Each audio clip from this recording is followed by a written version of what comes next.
Hello there, everyone, and welcome to another episode of Fantasy for the Ages, the show where father and son sit down and talk about fantasy, sci-fi, and what other nerdy, geeky content we feel like talking about on a given day. Today, it's just me, Jim, the father of this duo. This is one of our Just Jim episodes digging into the Dresden Files. So, Zach is not with me today.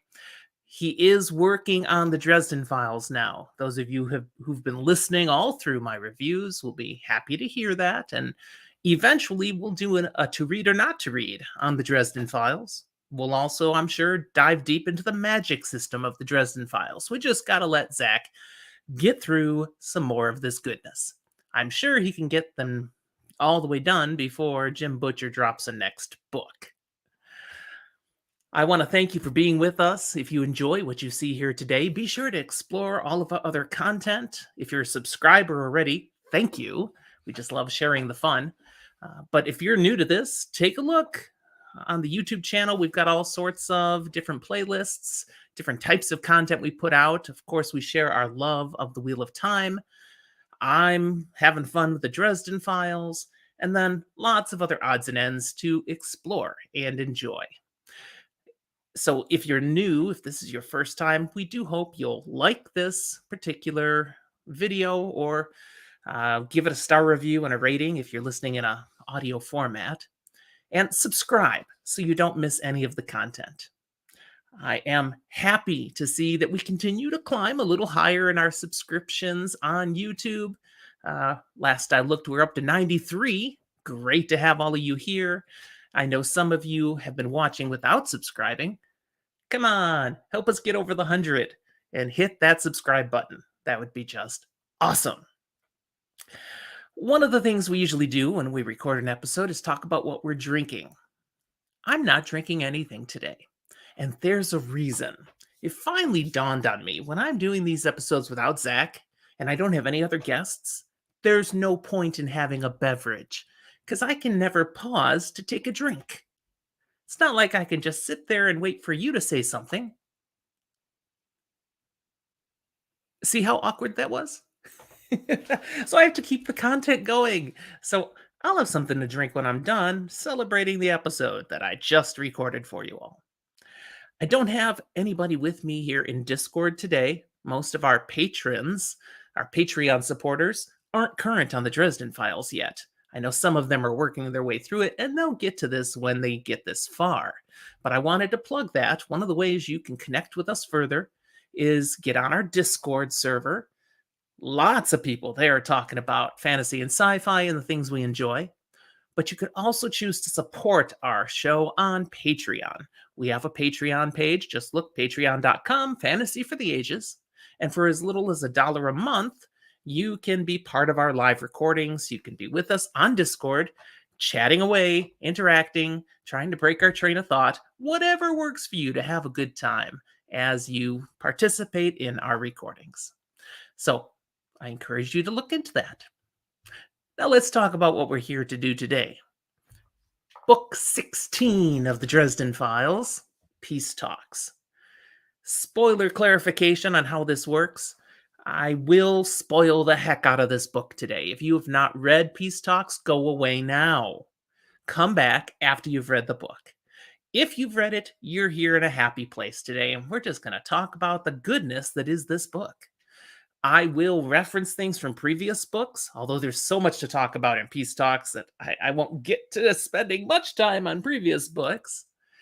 But I will not talk about Book 17, Battleground, or any of the books after that. Of course, as I'm recording this, there aren't any more books after that, but they're coming. We have faith in Jim Butcher. He's writing away. So, Peace Talks. That's what we're here for today. Let's dig into it. Part of me wants to think of Peace Talks as only half a book. It's the setup for Book 17, Battleground. But at the same time, there is so much that happens in Peace Talks that it is worthy of being its own book. It's a bit awe-inspiring, in fact, how many things Jim Butcher pulls together from the things he's planted in all these previous books to now come into one confluence that's like amazing. I mean, Battleground is amazing, all on its own. I mean, jaw hits the floor as you're reading that book, but this one is worthy. This one is setting us up for Battleground, but it's got so much to enjoy in and of itself. To be honest with you now, as I talk about peace talks, I keep thinking there's so much in this book. It's somewhat overwhelming to review this one. I could talk for over 3 hours on this episode. I don't think you're here to hear my voice that long. So I'm going to change the way I'm doing this review as opposed to the previous few reviews where I kind of had a certain format. Rather than getting longer because I'm packing more in, I'm going to try to go the opposite direction today. I'm going to boil this down to my shortest Dresden Files episode. And we'll see if I can actually pull it off. Well, let's get into it. So, first off, the plot of Peace Talks is heavily influenced by all the books that have occurred, especially since Changes, Book 12. We find Harry at the beginning of this story now living in Molly's former apartment with the Svart Elves, that place that she had acquired while Harry was supposedly dead after being shot at the end of Changes. Now, Molly is the Winter Lady. She doesn't need a residence anymore. She has plenty of places she can spend her time as part of the Winter Court. But she still had this apartment that's a fantastic place to live, a sweet arrangement, so she's turned it over to Harry. Harry now lives basically in a fortress, which is a good thing because when last Harry had been living in this normal life, well, his apartment was burned to the ground. And then he was dead, sorta, and he comes back and finds the Brighter Future Society castle built on top of the site of his old apartment. There's no home for Harry anymore. So he's got a new substitute home now, a fantastic place to live, thanks to his former apprentice, Molly Carpenter. The Svart Elves have really good security. Nobody just waltzes in and out of their complex, so Harry can feel potentially safer than he's ever felt before out on his own. In fact, he feels so safe that he has someone living with him now, Maggie, his daughter, that he first met back in Changes, and there's been interactions, along the way for months and months. She was living with the Carpenters, Michael and Charity opening up their home to care for Maggie, but now Harry's like, I'm a dad, and I need to make the most of this opportunity. So he and Maggie have been trying to work it out, living together in his apartment. And so far, honestly, it's going pretty well. They do have one other person living with them. Person's the wrong term, of course. Mouse, that big old temple dog, is also a resident of this apartment. Another key element of Peace Talks is we've got to talk about Karen Murphy.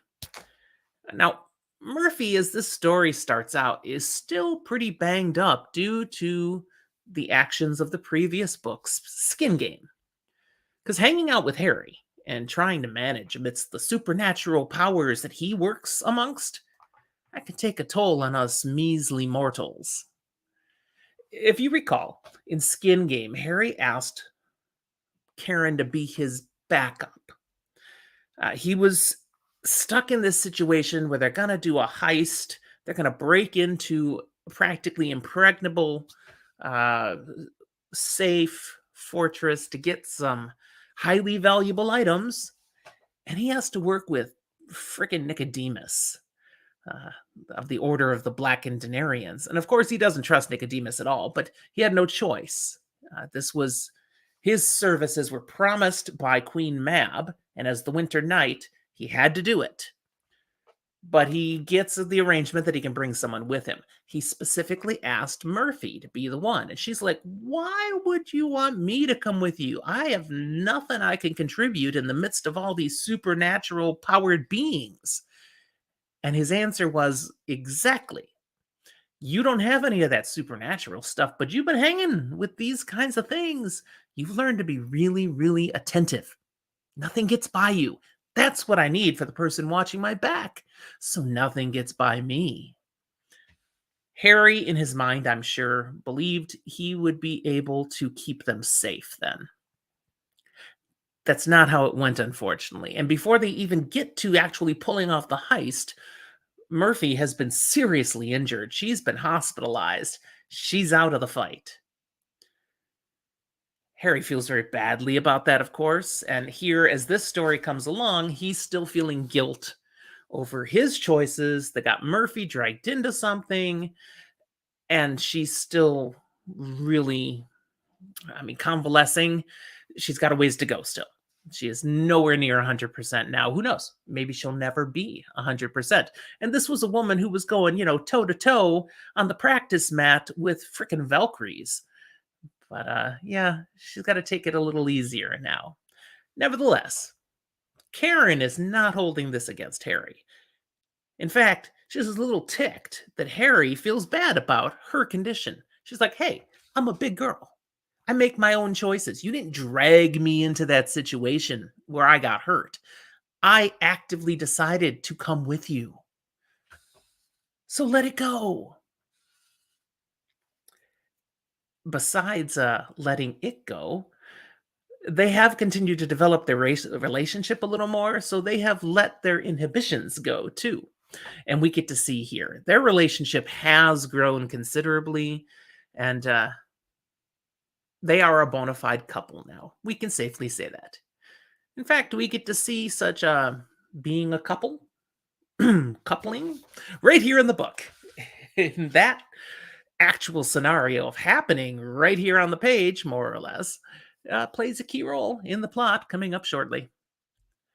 The crux of Peace Talks, why we even have this title for the book, is that the Fomor, who've been causing havoc all over the world as they muscled into the vacuum that was created when Harry eliminated the Red Court of Vampires back in Changes, they've agreed to come to a meeting, a peace accords, of all of the players in the Unseelie Accords. So all these different supernatural powers, they're all going to meet and talk about, hey, can we find some common ground? Can we get to a place where we're not all trying to kill each other again? Because the Fomor, they're part of the Unseelie Accords. Just like the White Court of Vampires, just like the White Council of Wizards, just like the Ghouls and the Winter Court and the Summer Court. All of these are part of the Unseelie Accords. Even Johnny Marcone is part of the Unseelie Accords. So sure, the Fomor agree to a meeting. Where do we have such a meeting? They're going to have it in Chicago, of course. Now, there's a reason for that. Chicago is the place where the Fomor has actually had the least negative impact. Here, they've found the most resistance. So the people of Chicago, just regular Joe Schmo, are actually better off than a lot of other places around the world. They've had protectors. Of course, originally that wasn't Harry. When the Fomor moved in, Harry was out of the picture. But he had friends, and they picked up the mantle for Harry. So Molly and Butters and Karen and the alphas, those werewolf dudes, all these various people who'd been part of his circle, they have continued the fight. And then Harry came back. So this has still been a place where the Fomor have had less of an impact.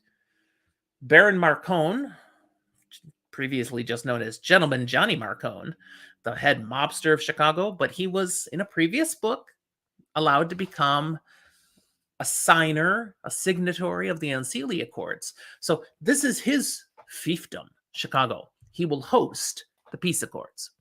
And where? Well, his castle, of course. That place that's built on Harry's former residence. So all the forces are going to come together for this special meeting. There's actually 2 meetings planned as part of the peace accords, at least initially. One is everybody else getting together, and then the second meeting shortly after it will be when the Fomor join them. The White Wizards, they're sending the senior council of wizards to uh, represent the wizards, the White Council. And they don't go anywhere unprotected. So they have a crew of wardens that are going to be around. And Carlos Ramirez, who we've known him for a long time now. I think we first met him in Deadbeat, book 7. He was one of those younger wizards who thought Harry was really cool, bucking the system a little bit. Well, Ramirez shows up to Harry and says, "Hey, you've been drafted. You're still technically a warden. We want you on the Security Council, watching after our senior council of wizards at this meeting." Harry would rather not, but he can't really say no. And there's a key reason he can't say no. He's been having issues with the White Council, and there's a movement actually to finally remove him from the White Council, like to take away his wizarding ID and the protections and privileges that come from being part of the White Council. They just disappear. More of his enemies could consider him fair game. So he'd like to manage to stay on the White Council. Now, what does the White Council have against Harry? Let me count the ways. First, he has an ongoing penchant for doing things his own way, rather than following the rules and expectations of wizards. That goes all the way back to book 1, and even further back if you read all the short stories. 2, he died, but then he didn't die. It's not supposed to work like that. So now there are some wizards who are looking at him going, wait a second, something's not right here. He can't be here. He died. And they discern, suspect, black magic, bad things are behind the fact that Harry Dresden is still around. Number 3, he is blamed for the war against the Red Court of Vampires, which resulted in the death of many wizards. So obviously they hold that against him. And honestly, he has some culpability in that. It would not be unfair to say Harry Dresden started the war against the Red Court of Vampires. Now, we were with him in that as we read the book Grave Peril. He didn't really have a choice other than to let bad things happen to good people. He's like, I'm not doing that. So he stood up for the helpless, and it caused a war. Would he do it again? In a heartbeat. So wizards aren't happy with him about that. But then we come along to the book Changes, and we see the action where he goes ahead and wipes out the Red Court of Vampires. Good thing, except that led to the rise of the Fomor, which they're here now for the Peace Accords. A lot of more people have died because of the conflicts with the Fomor. So many of them are putting that in Harry's head too. Then let's add in, let's see, this would be my 5th point. Let's add in that he's friends with Thomas Wraith, a White Court vampire.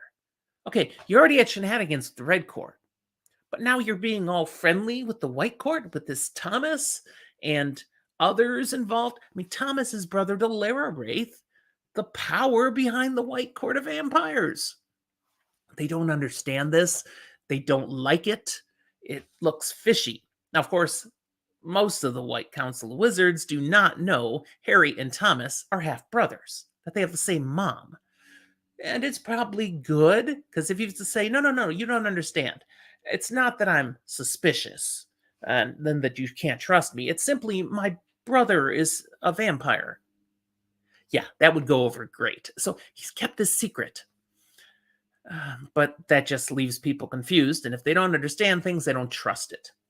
In fact, Ebenezer Blackstaff McCoy, Harry's one-time mentor, a member of the Senior Council of Wizards, so one of this group that he's supposed to protect, but also his grandfather, is one of those that does not get it. He hates the White Court vampires, and that Harry is friends with one of them makes him furious, makes him question what's going on with Harry. Maybe there is something wrong with Harry. Maybe we can't trust Harry, his own grandson. Okay, 5 really good reasons why people on the White Council of Wizards are suspicious of Harry and maybe want to kick him out. But there's one more. He's the Winter Knight. He works for Queen Mab, the Queen of Air and Darkness, which everybody pretty much goes, she's evil. You're her guy now. They've seen how Winter Knights over the years, over the centuries, have been corrupted through the power of darkness. And that's Harry now. Now, they're assuming being the Winter Knight will corrupt Harry. So did Harry. That's why in Changes he arranged his own murder. But he has since learned, okay, that's not true. I don't have to be corrupted by this. I can resist this. The White Court is not instantly going to change me into some evil dude. But the wizards, they don't know that. They see him being the Winter Knight and they're waiting for him to show his true colors now. Darkness. All right. Lots of reasons why Harry is not trusted. Poor guy. He's just trying to do his best and be the best dad, the best friend, the best lover now, and the best wizard that he can be. But he's surrounded by people who doubt his reasons, don't trust his methods, don't think he can be depended on. They're looking for what's his angle. Poor Harry. The guy's got integrity and nobody believes it. Now, it's a Dresden Files book. So let's complicate things more, shall we? All right. Early on in the book, he's confronted by a couple of FBI agents who are investigating Harry and Karen Murphy for their involvements in the deaths of a number of people during Skin Game. People they were involved with the deaths of. Now, they didn't kill any of these people directly, but they were definitely in the midst of the events that led to these people's deaths. The FBI believe they've got just about enough evidence to pin this all and take them down for murder. Okay, that's a little concerning. But there's an explanation for all of these things. They're not guilty. The explanations, of course, are tied to supernatural events, which the FBI will not believe. So Harry's kind of stuck there. He's got these guys breathing down his neck, and he can't do much to defend himself. Add to that, one of those agents is frickin' Detective Rudolph, who we've known for books and books and books. He originally worked for Lieutenant Karen Murphy, or maybe even, yeah, I think she was lieutenant back when we first met Detective Rudolph. In special investigations, that unit of the Chicago Police Department that looked into the questionable things, which were often the supernatural things. That's when Harry would be brought in as a special consultant, because he was a wizard and he could help with these things. Well, Rudolph, he never trusted Harry. He thought this stuff was just bunk, bogus. It's a sham. It's people tricking us. He got confronted along the way with real evidence this supernatural stuff is legit. Rather than opening his eyes and embracing there's more to the world than we can explain, he swung hard the other way. Complete denial. This is all a sham, a scam, and you're not taking me in. And he left special investigations. He eventually ends up working for the FBI. More than happy to come up against Harry Dresden and prove once and for all the guy's a crook. He's no good, and he should be in prison. Great. Another complication. Thomas Wraith. We'd already had some conversation with Thomas early in the book when he reveals to his brother Harry that he's going to be a dad. Justine, the love of his life, they've had a really complicated relationship, but they're in a good place now. She has shared she's pregnant. And he's like floating. But at the same time also like, okay, that's complicated. What does that mean? White court vampire, human woman, we're having a kid. What will the kid be like? The typical worries of going to be a parent. Okay, so we had that background. Now we see Thomas again going off the deep end and attacking the head of the Svartalfs in their compound. The place where Harry lives. He actually causes a fire. There's chaos. And what he does is an assassination attempt on the head of the Svartalves, a guy named Eitri. It's a shock. It's a betrayal. Thomas was actually known amongst the Svartalves. They like him. There's a previous short story that plays into this a bit. He's developed relationships where he is welcome in their compound anytime, and he takes advantage of that and tries to take out the head guy. Now he fails and gets taken into captivity by them and beaten severely and thrown in a cell and left to just suffer. Now, when you, as a white vampire, are injured badly, okay, you can draw on your vampireness. I think I just made that word up to heal yourself. But then you need to feed. Thomas can't feed. He's being left isolated. There's no one he can feed off of. He's in a bad place. Harry gets a chance to talk to Thomas just briefly at the beginning of all this incarceration. What the heck, Thomas? What did you do? Why did you do this? He doesn't get answers from Thomas. About the only thing he gets from him is Justine. Of course, Thomas is in a world of trouble, and all he can talk about is Justine, the human love of his life. Well, Harry interprets that as look after Justine. I'm in trouble now. I know I'm stuck here. I can't get out. Take care of my pregnant wife. And of course, Harry will try to do so. Another issue thrown at Harry is that he and Ebenezer totally on the wrong page with each other. There have been some tensions along the way because, going back to Ebenezer, not always being completely transparent with Harry, not telling him everything he knew. I mean, he knew he was Harry's grandfather and hadn't shared that until basically Harry figured it out for himself. What? Ebenezer is Blackstaff McCoy. What the heck is that? Harry heard that title before he heard anything about what it means. The Blackstaff is the one guy who has the license to kill. He's the James Bond of the White Court of Wizards, the White Council of Wizards. He can break the rules when necessary, as deemed by Blackstaff McCoy. So things that others would be executed for as black magic, McCoy can do. Like, you're not supposed to kill people. Oh, he kills lots of people. He's the one who takes people out. He's a fixer. He solves the problems so everyone else can just go along their merry way playing wizard. So there's reasons. There's been some tensions, even though there's still love between Harry and Ebenezer as grandson and grandfather. But one of the biggest tensions I already mentioned, this ongoing friendship between Thomas and Harry that Ebenezer does not understand. And they have a conversation, a pretty heated conversation in the first half of the book about this, where Ebenezer is basically insisting you have to cut ties with the White Court of Vampires. Now, Ebenezer has particular reason for thinking this. He despises the White Court because he blames them for the death of his daughter, Harry's mom. He doesn't know all of the information behind the death of Harry's mom, but he does know she spent time with the White Court, and he figures they're behind whatever happened to her, and he holds a grudge. He would like to see them gone. You wiped out the Red Court. How about the White Court?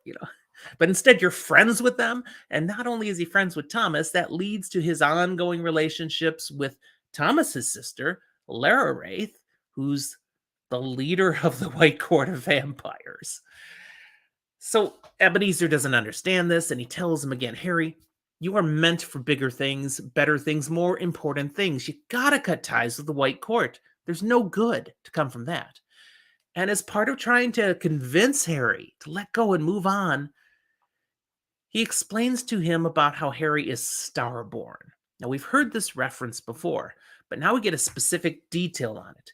Because Harry is starborn, having to do with circumstances behind his birth, he has a special power over the outsiders.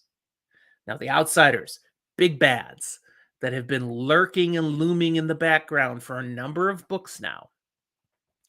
The outsiders, they want to get back inside. Okay, they're the ones that get this name because they're kept outside of this reality.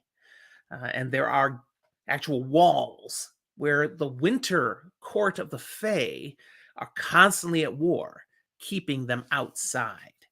Also, one of the wizards is involved, Rashid, the gatekeeper.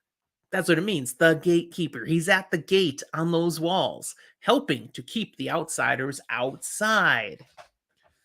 Well, Harry is destined to play a big role here because since he's Starborn, he can banish outsiders. Anyone can fight against the outsiders, but the outsiders have an ability to corrupt those they touch. I mean, his fairy godmother, the Liananshi, she was corrupted for a time by the touch of the outsiders, and Queen Mab had to encase her in ice. And Maeve, the former Winter Lady, was corrupted by the outsiders and had to be killed because of it. It's so easy to be corrupted by the touch of the outsiders, and in particular, one of them, Nemesis, which is maybe one or is a force of them or a power behind them. We've got more to learn there. But Harry is resistant. They can't corrupt him. He can just make them go away because of his starbornness. Okay, so this is a big deal. We get this explained by Ebenezer. We've been wondering. Regardless of this information, Harry's like, no, I'm not going to cut off ties, specifically with Thomas. He's my friend. I care about him. And now he's in trouble. This is definitely not the time I would turn my back on a friend. Ebenezer leaves in a huff, angry. Of course, Ebenezer doesn't know. It's not just friendship, it's family. So after this interaction with Ebenezer, Harry does the exact opposite of what Ebenezer would want. He goes to visit the Wraith estate. He needs to meet with Lara to talk about how do we get your brother free. He's in such a mess with the Svart elves. They brainstorm, they talk about it, they poke jabs at each other. There's always some tension there. It's kind of fun seeing Lara and Harry interact with each other. There's mutual respect. There seems to be some sexual chemistry, but that's always kind of dangerous with a white court vampire. And it's a fun interaction, but it gets no results. Leaving the Wraith estate, Harry is approached, surrounded by a group of wardens. Carlos Ramirez again, but with a few of the other younger wardens, again, ones who used to idolize Harry, but now are part of the group that they wish they could trust him, but they feel like they can't. And here they see him coming out of the estate, the power base of the White Court vampires. So they have questions. And they question him. They want answers. And he won't tell them what's going on. Now, part of me when reading this was like, come on, Harry, just tell some of the truth. You have explanations for what you were doing here. But nope, he's like, none of your business. I ain't telling you squat because I don't have to tell you anything. And he doesn't want complications if certain people knew certain things. One of the biggest being that Thomas is his brother. He's kept that secret very close to his vest. You start sharing some information about things with the White Court, it could lead to that information. One of the wardens does a little magical test on Harry and can discern he has recently had sex. Red flags go up. You just came out of the den of the White Court of vampires who feed on sex. And they suspect he may be turned, corrupted, under the sway and being manipulated by the White Court. Can we really trust him? He insists he can be trusted, and he's angry, and he's offended that they don't trust him, and they're prying into his business. But the wardens do let Harry leave. They accosted him, they made their points, they don't get any answers, but they don't really have actionable intel to do anything to Harry yet. So, okay, that's a lot of stuff here. And Harry, he's got these problems. He's got doubts. He's got threats on all sides. He tries to get help in a rather unusual way. he summons his former apprentice, Molly Carpenter. Summons, summoning circle, calls her name 3 times, and whoomph, Molly appears within the summoning circle and can't leave it. Okay, that's interesting. Molly was just another person, but clearly is becoming more and more Fae, less and less human, because she can be summoned like the Fae. She can be bound by this magic circle. We can also do something else here, though. We can make a bargain. And Harry makes a deal with Molly. I'm not going to go into the detail right now what the deal is. But what he gets from it is something that will help him a little later in the book. I'm not going to tell you that either. But I will get to that one further on into the book. But he gets some help from Molly to be learned. Okay, then, let's jump through some brief points real fast, because I said I want this to be a shorter episode. Harry puts Maggie, his daughter, into the care of Michael and Charity Carpenter again. Thomas's attack on the Swarthold fortress did damage. Harry's apartment was on fire. That was part of the issue, so Maggie needs a place to stay, and things are not safe right now hanging with Harry. So back with the Carpenters. They're happy to take her back in with their family to protect her, and that place has some angelic protection as well. Maggie's worried. Her dad is leaving again, and he's like, no. It will be all right, and you've got the Carpenters, and you've got Mouse with you, and even if something happens to me, my spirit will be here with you. I will see that you get trained. If you start showing magical abilities, you, girl, will never be left to your own resources. It's kind of a touching moment there. It's also emphasized the seriousness that Harry can't promise he's going to be okay. There's too much going on right now. Next point, Queen Mab. She has 2 more favors that Harry owes her. And she gives them to Lara Wraith. What? Yeah, it's paying a debt off that she feels she owes to the Wraith family. So Lara now owns those 2 other favors. These were 3 favors that Mab transferred the debt that he had to Leon and she. When Mab got those, she said, okay, rather than just this ominous debt you have, I'm going to say you do 3 things for me, and when they're done, you're free. You're debt-free. You're on your own now. All is good. And Harry accepted that bargain.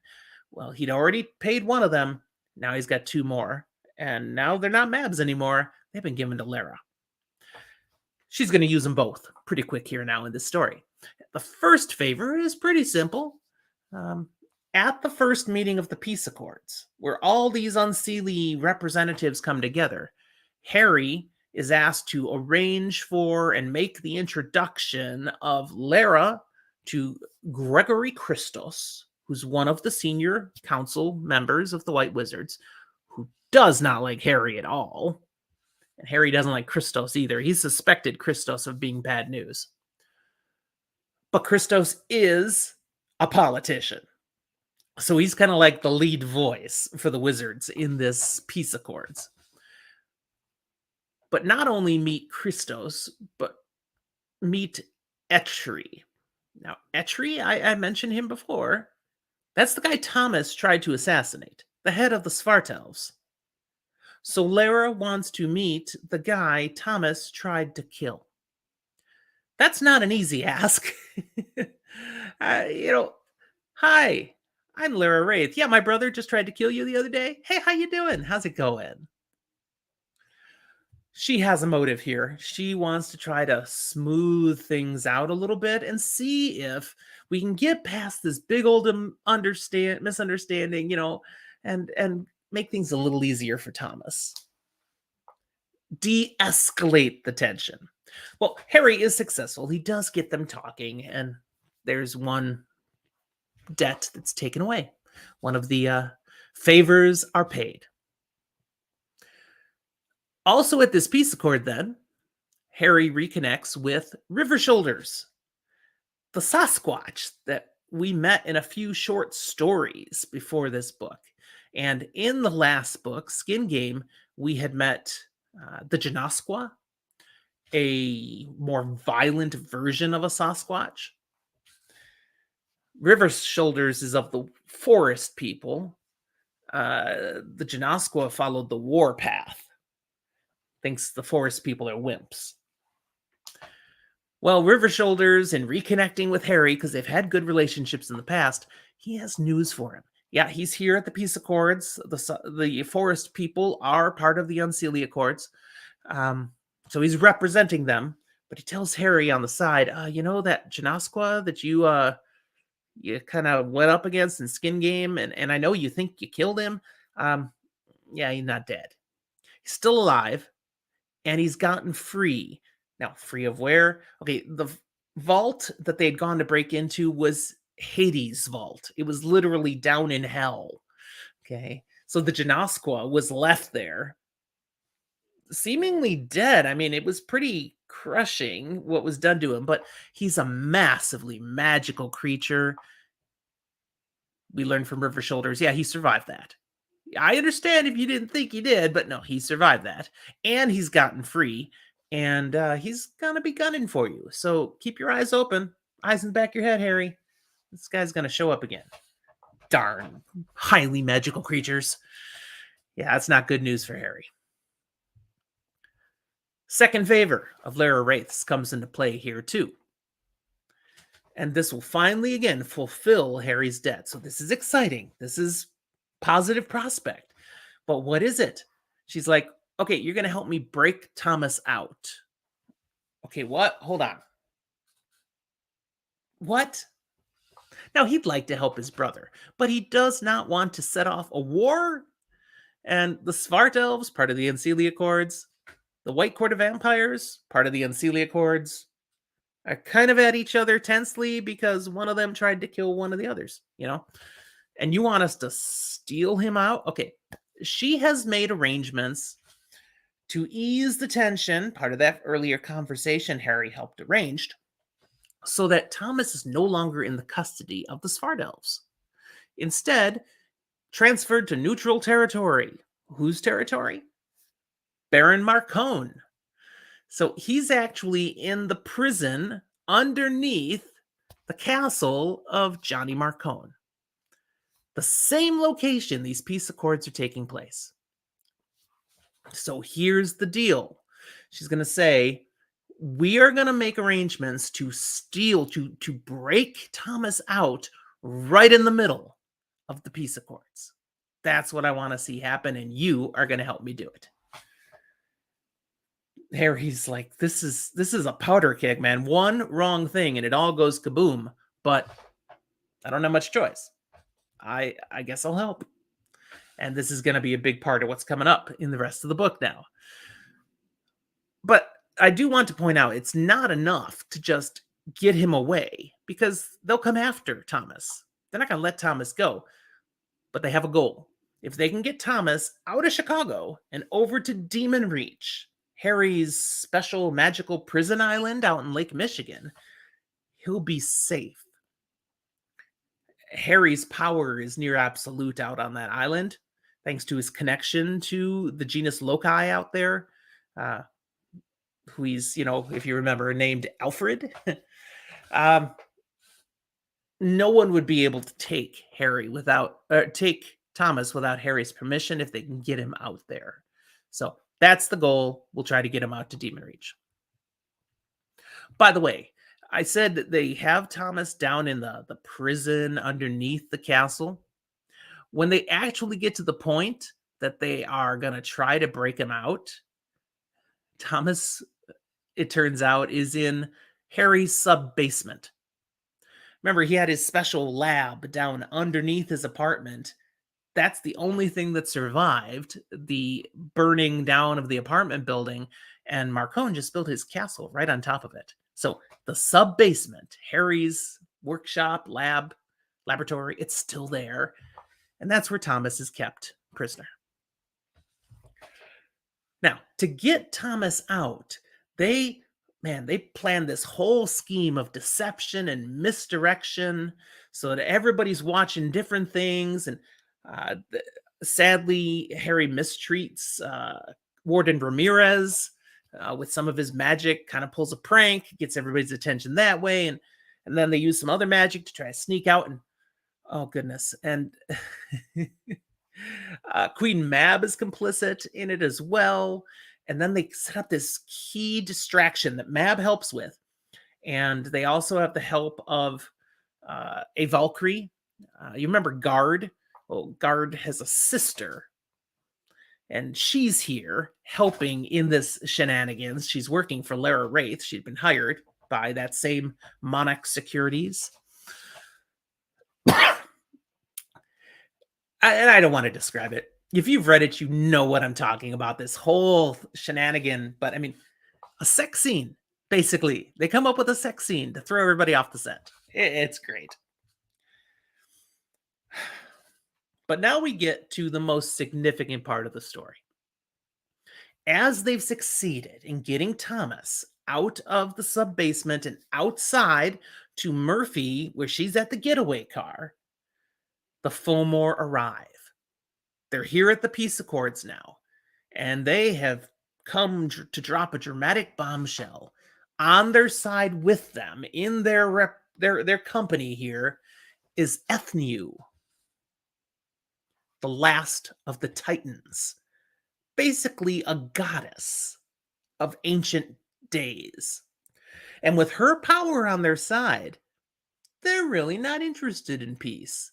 So they show up at the peace accords, and Ethniu just basically backhands Queen Mab through a freaking wall. And they announce, there shall not be peace. We're declaring war right here on the city of Chicago. Okay, the one place in the world that had resisted them the most. They're like, we're going to wipe Chicago off the map, basically. And you're all unseelie accorded nations, and you're all here. So here's the deal. You basically have 24 hours to get out of town, or we'll kill you too. And they've already demonstrated what they can do, because on their way into the meeting, they killed every guard. Mostly humans. Anyone who didn't matter to them is dead. And just the representatives of the Unseelie Accords, the officials, are here to hear the news, except Queen Mab, who's been knocked out of the building. Now, think about that. Queen Mab. Everybody's terrified of Queen Mab. And Ethniu just whacked her out of the way. Okay, that makes an impact. Not so coincidentally, a fierce attack by the outsiders is sprung on the outer gates at the same time. So much of the Winter Court, the Winter Phase forces, they're needed at the outer gates. They can't be here in Chicago to help, or the outsiders are going to get in, which is a whole nother level of disaster. There is some real coordination going on here. This is bad. Ethniu and the Fomor, as they announce their declaration of war, they also release a supernatural blast of power that knocks out all power in Chicago. And then they leave. Everyone knows we'll be back soon. The Unseelie powers are looking at each other going, I guess we should be leaving now. They don't really care about the humans. I mean, the Fomor don't care. They're going to come and kill all the humans. So we don't want them to kill us. Let them kill the humans. But Johnny Marcone, one of the signatories of the Unseelie Accords, this is his turf, Chicago. And the Fomor just declared war against Chicago. Marcone's like, wait a second, this is why we have the Unseelie Accords. If someone attacks one of us, they attack all of us. You guys got to step up. You can't just let them do this. If you do, which one of you is next? They'll just go one after another. This is the place to take a stand. This is where it has to stop. And he actually convinces them. No mean thing, because again, they just saw what Ethniu, this goddess, did to Queen Mab. How are we going to stop something like that? Is what they're all thinking. This is where this part of the story basically ends. They're going to commit to some quick preparations because the Fomor and Ethnu will be back. And what can we do to prepare? But to end the rest of the plot line of the story, we've got to return to Harry now. Because Harry had stuck around to see all that happened, but he had let the rest of his people head off with Thomas, basically to get to Thomas's boat so they can get out to Demon Reach. And now Harry goes to join them. But Blackstaff McCoy discerned what was going on, that they were breaking Thomas out. And he's, had this conversation with Harry. He has these suspicions with Harry that Lara Wraith is using Harry. So he comes to stop this from happening by whatever means necessary. And here we get to see what Molly did earlier in the story on Harry's request with whatever bargain they had made. Because Harry confronts and delays Ebenezer on the docks at Lake Michigan while the boat is getting away.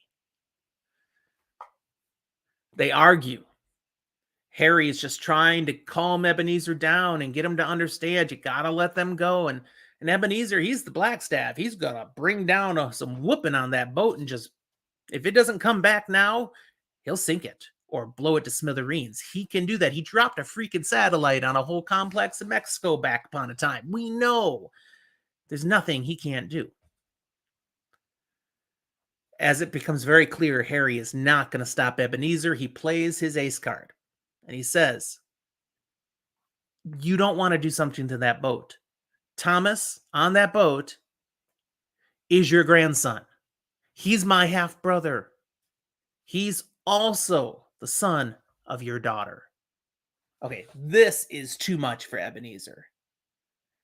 Basically, he hears in his mind, not only did they kill my daughter, they raped my daughter and had a bastard child.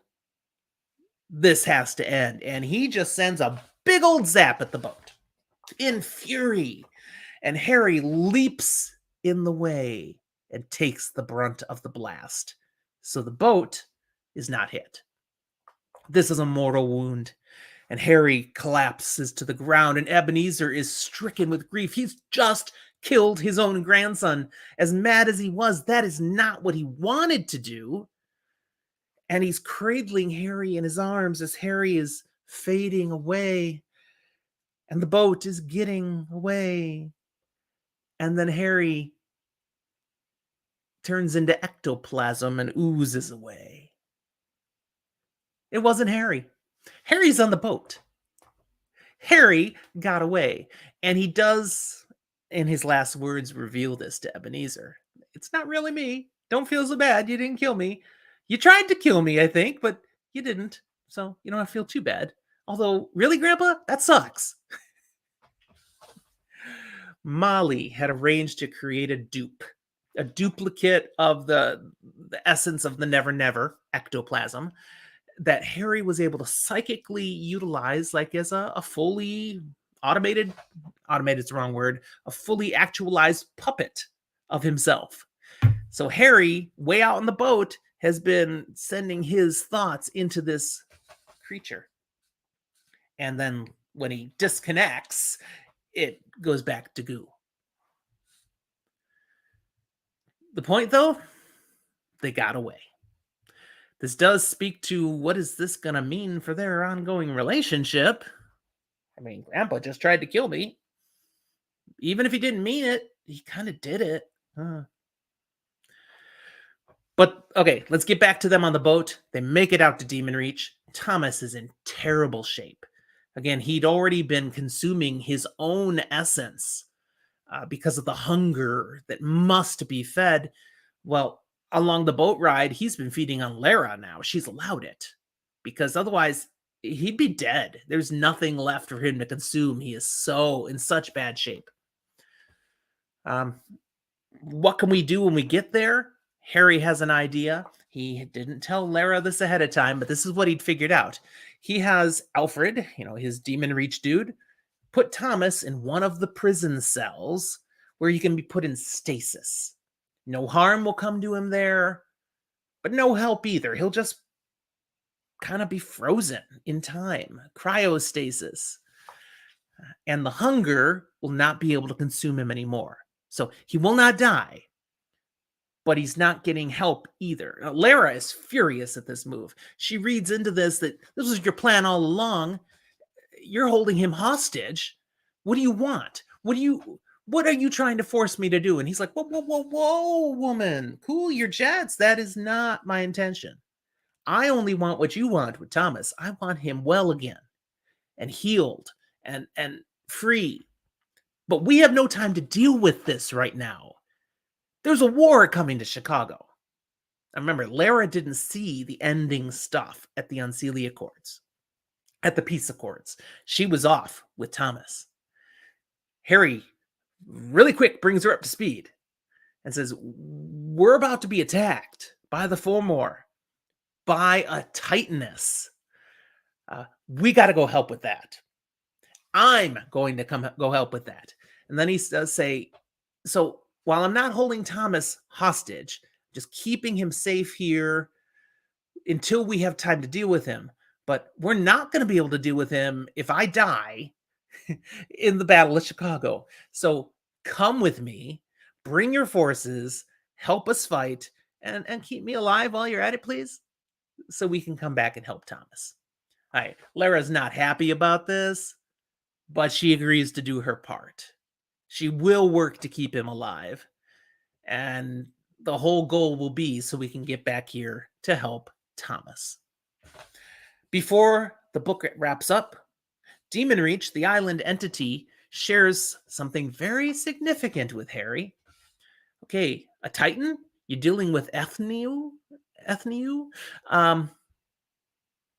We can put her in here. He reveals this prison is powerful enough to imprison a Titan. You just gotta get her to the shore of Lake Michigan. So here's the birth, the seed of a plan. We have to find a way to get her out to the beach, get her into the water, and Demon Reach will be able to grab her and put her in prison. There's one little extra piece to it. It's not just good enough to get her in the water. You gotta stab her when she's in the water, and not just with any old weapon. And out of the armory comes the Athame. Now, the Athame is that special ceremonial dagger that's been seen in multiple books, has played a role in things. It originally was created by Morgana, the wizard opponent of the Merlin, the original Merlin, who created this island. And Athame has played a role in that it got corrupted by the outsiders, by Nemesis. And through that, Leah, his godmother, had been tainted. And we also had Maeve was tainted. I mean, it's through this dagger. Harry's starborn. He's protected from any sort of taint like that. This thing, this dagger, used properly, when you stab the Titan with it and she's in the water, that's it. We got her. So easy, right? We just gotta manage to move a goddess to the point we want her at, and then go up and poke her with a little dagger. She's kind of gigantic, by the way. Easy. Yeah. Well, that's to come, because that wraps up the book. Whew. This book ends basically at a major cliffhanger. The Battle of Chicago starts in less than 24 hours. And we don't know what we're going to do. We know the Fomor are bringing overwhelming force on a fairly helpless Chicago. There's no power in the city. All these humans who have no idea what's going to be going on. And they're coming to destroy, to kill, to burn it to the ground. Oh, and they're bringing a freaking goddess of old, Ethniu. I keep saying that wrong. Pretty sure it's Ethniu. And again, Beth Ethniu, who's strong enough to, knock Queen Mab away like she's a fly. And somehow we're going to have to fight against that. We know that Harry has a desperate plan, one shot that could work to neutralize that biggest threat, and then maybe they have a chance against the rest of this overwhelming force of Fomor. Just a chance. And there's a sense here, we're not going to come out of that battle unscathed. This is big. This is bigger. This has clearly been set up as bigger than anything we've seen in the Dresden Files so far. You thought changes change things? Battleground. Who's going to die? I mean, are we going to make it through? Is this going to be a complete game changer to the world of the Dresden Files? Who's going to be scarred? What's going to be changed? Who won't we have anymore once this comes and goes? What will it do to Harry? There's some big questions. Heck, will they win? Because it doesn't look like they're going to win right now. They have a tiny, tiny little chance. Stakes are really high. The best thing I can say now is that I was thrilled when I read Peace Talks that Battleground was already out and waiting for me. Jim Butcher actually released these books very close together. There was only 2.5 month gap between the books. Basically, he wrote them together, but they were too big to publish as one book. He wanted to keep the books still to about the size they all are. So Peace Talks is where he felt this would be the spot to break it up. And now we'll come back for the battle itself. So it's a book-long battle, more or less, is what we're going to see. Intense, and it's going to be huge. And I was so glad I did not have to wait about 10 weeks to read the book. I could go right from Peace Talks to Battleground, which is what I did, and that was delightful. And I hope you have that same experience after reading Peace Talks. Now, I hope you'll join us for our next Dresden Files episode, when I'm going to try to bring on some guests with me, and we will talk the heck out of Battleground. It's an amazing book. It's a series-shaking book. And I look forward to sharing it with you soon, but spoiler alert, I'm not telling you anything more about it. That's where I'll leave you for today. Thank you for being with me here today. I don't know if I got this as the shortest of our Dresden Files episodes, but I might have. I'm clocking here just over an hour. That's pretty good for me. You know how I can go on and on. Speaking of, if you like going on and on with me, check out all these ways on the screen here or in the show notes that you can go on more with Zach and I both. On Twitter, Discord, Facebook, Instagram, even send us an email if you want. And again, if you'd love to support us at the next level, patreon.com/fantasy for the ages. Thanks everyone, and we'll talk to you next time.